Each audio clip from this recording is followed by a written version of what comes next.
En fait, je suis partagé, je sais pas. LA Knight, c'est vrai que, on l'a déjà dit plein de fois, il a l'air d'avoir tout ce qu'il faut pour être dans le main event. Il a l'air d'avoir tout ce qu'il faut pour être représentant de la compagnie. Il fait des promos, il catch plutôt bien, il, il est en forme, il est mature, etc. Mais c'est vrai que on a l'impression qu'ils veulent pas lui faire confiance, vraiment.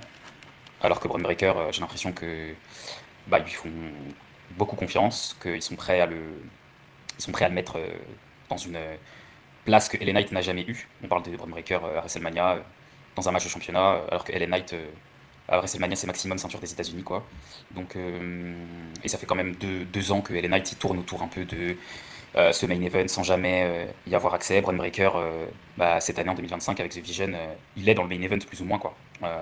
C'est lui qui pin Punk au War Games. Il y a un match de championnat contre Punk pour la ceinture dans le main event là d'Euro.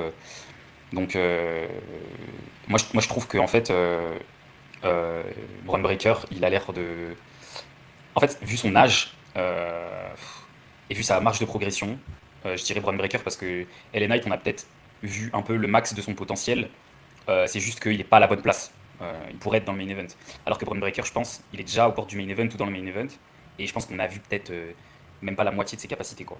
Ouais, je vais dire Braun Breaker parce que je pense que Braun Breaker c'est vraiment futur main event de WrestleMania et il donne envie de voir vraiment la suite et tout. Alors qu'Elena, je suis en train de désespérer vraiment pour lui, j'ai l'impression que ça va jamais le faire.